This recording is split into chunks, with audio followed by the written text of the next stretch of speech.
Olá, pessoal. Então, agora que a gente já se apresentou, conforme eu expliquei para vocês, a gente vai começar a gravação, tá bom?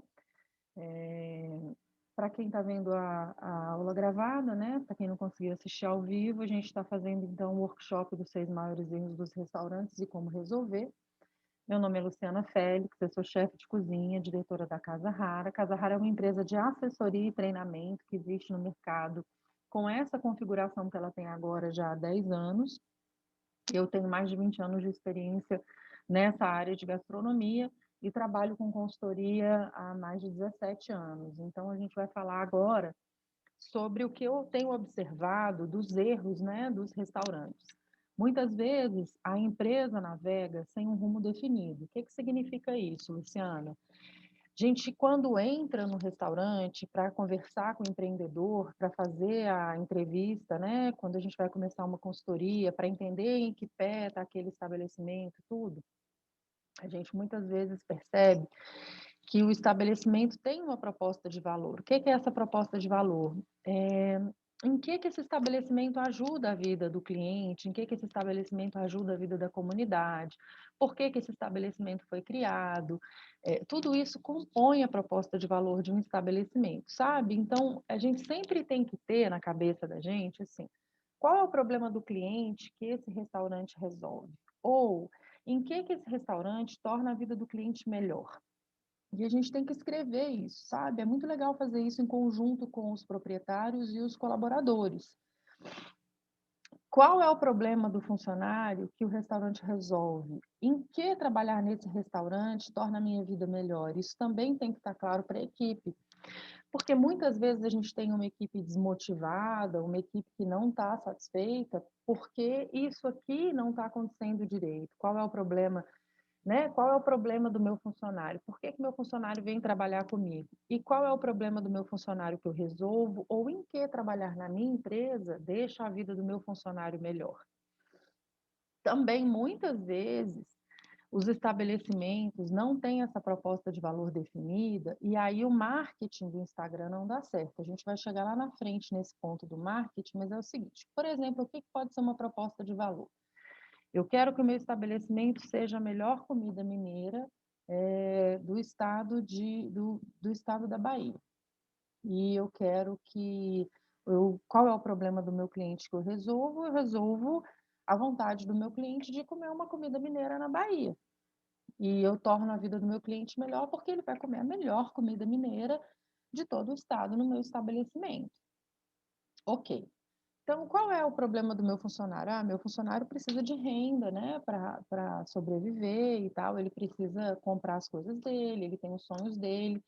Então, o problema do meu funcionário é capitalização, ele precisa de grana para poder fazer as coisas da vida dele. Tá, e trabalhar no meu restaurante torna a vida desse funcionário melhor por quê? Porque ele consegue rendimento, porque ele tem possibilidade de crescimento. O que acontece nesse restaurante? Por que trabalhar aqui é bom? Eu vou dizer para você uma coisa que vai ficar mais fácil. Por que trabalhar no seu restaurante é melhor do que trabalhar no restaurante do vizinho? Por que comer no seu restaurante é melhor do que comer em qualquer outro restaurante da cidade? Ok? Então, é sempre isso que a gente vai deixar claro. Outro erro de donos de restaurante, de restaurantes em geral, é que a empresa não possui excelência em nada. Como assim? A gente tem uma comida, um arroz ok, um feijão ok, não vamos falar um pouco de selfie aqui. A gente tem os legumes cozidos da forma ok, mas é tudo ok. Não é nada excelente. E eu estou falando aqui, gente, de coisas mais simples. Eu nem estou falando de um restaurante mais gourmet, estou falando de um selfie mesmo. Todo mundo sabe como é gostoso um arroz e um feijão feitos na hora, como é gostoso um arroz temperado, um feijão temperado. Aí o que eu vejo recorrentemente nos restaurantes? Tudo é temperado com caldo, com tempero pronto. Nada mais é feito de forma artesanal. O velho e bom alho, cebola, cheiro verde, a comida normal, sabe? Do jeito que a avó da gente fazia, e que é uma comida memorável, que todo mundo gosta, que ninguém passava mal. Existe uma quantidade imensa de pessoas que têm alergia aos vários e vários conservantes que existem nos temperos prontos. Às vezes a comida é feita com excesso de gordura, com excesso de corante, às vezes as pessoas descobrem o tal do açafrão, aí bota açafrão em arroz, açafrão em tudo, cominho em tudo. Então, o restaurante tem que ter um tempero próprio, o tempero tem que ser padronizado, o tempero da carne, o tempero do arroz, tudo isso a gente vai falar daqui a pouco, também tem que estar lá na história da ficha técnica, tá? Os itens básicos, quais são os itens básicos? Aqueles que mais se repetem no seu cardápio. Então, por exemplo, arroz, feijão, legumes, eles são ordinários, eles não são extraordinários, eles são comuns. E aí é complicado, porque o puro arroz e feijão do restaurante tem que ser muito gostoso. Quer ver um exemplo? Às vezes coloca muito alho no arroz, muito alho no feijão. O que eu sempre recomendo? Às vezes a pessoa come arroz sem feijão, mas normalmente quem come feijão come arroz. Então, faz o arroz só com cebola, com manteiga ou com margarina, com um pouquinho de óleo, se for o caso, né? Mas não bota alho no arroz. E aí no feijão você pode botar o alho. Também não é uma coisa horrorosa, é uma quantidade ok. Mas tem que ter um gostinho de alho, né? Tem que ser gostoso, tem que ser saboroso. E parar com essa mania de botar cubinho de caldo não sei das quantas, tempero pronto não sei das quantas no feijão.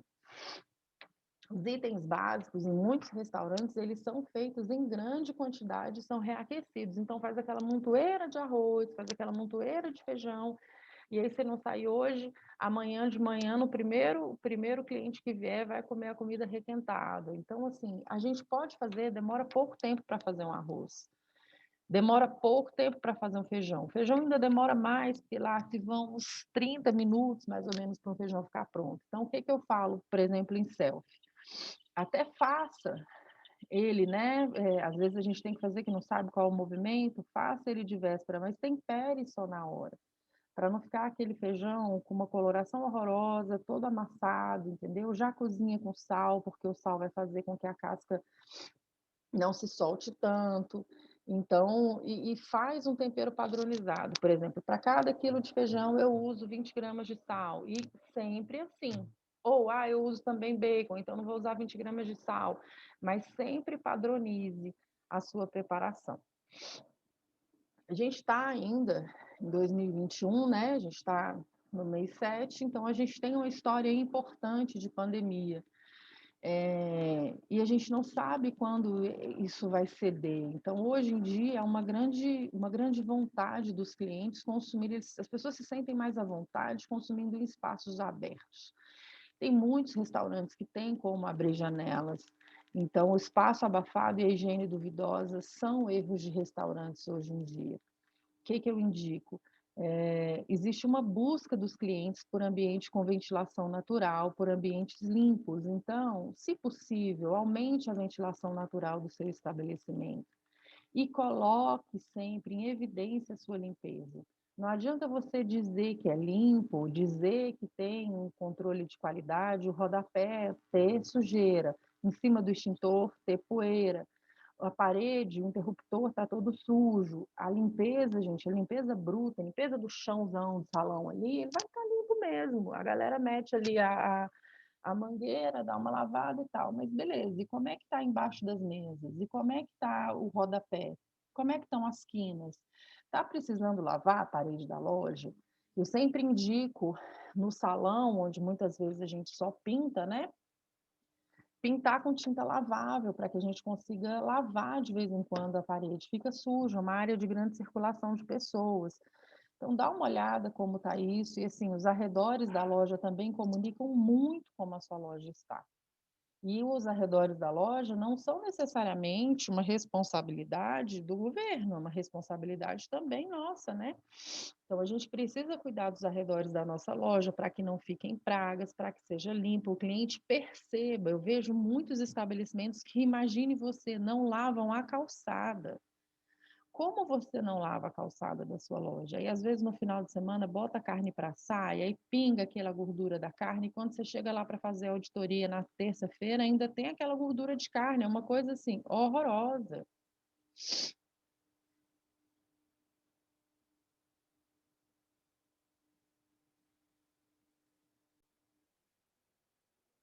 Então, a gente também vai falar um pouco sobre a falta de planejamento estratégico. O que é o planejamento estratégico, gente? É o mapeamento da sua empresa para os próximos 5, 10 anos. Então, vamos pegar leve?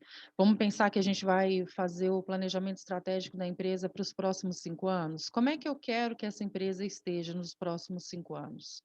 Para isso é necessário conhecer o mercado, conhecer as tendências, gostar do mercado, né?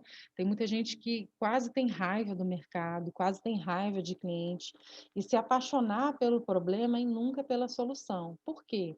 A nossa empresa existe para solucionar uma demanda do mercado.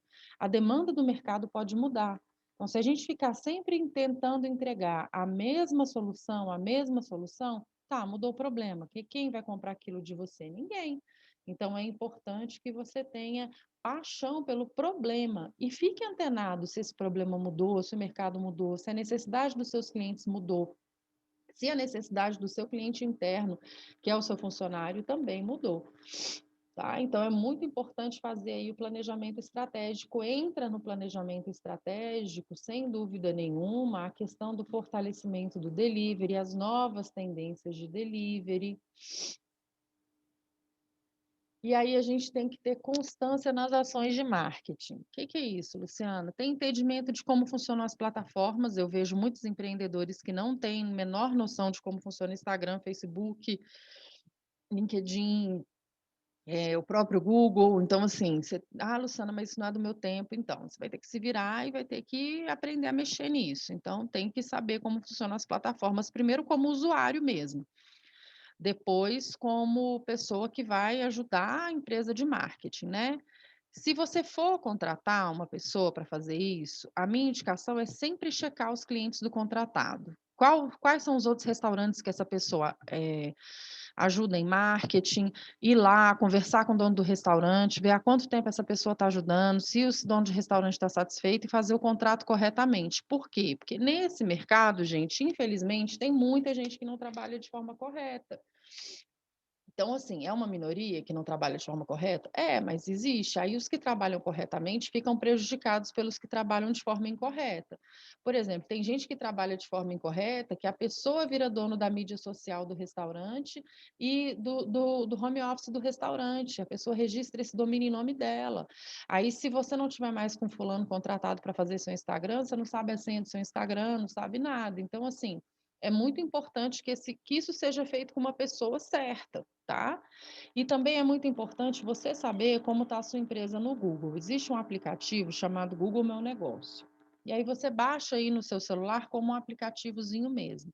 E aí, nesse aplicativo, você fica dono da sua empresa, né? Você pode pedir a empresa para você se cadastrar como proprietário dessa empresa, e aí você vai alimentar as fotos, você vai aparecer no Google Maps, você vai alimentar o endereço, os horários de funcionamento, tudo direitinho. O Google é muito utilizado pelas pessoas, principalmente para dias e horários de funcionamento.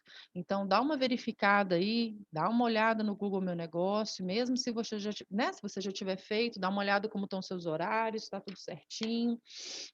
Se for feriado, dá para alterar o horário, tá? Em dia de feriado. É bem legal a ferramenta. E o sexto erro, não menos importante, pelo contrário, é a falta de controle de estoque e fichas técnicas. Olha só, uma coisa que acontece muito nos estabelecimentos. Muitas vezes o estabelecimento é pequenininho e aí a gente não tem como ter um estoque separado, né?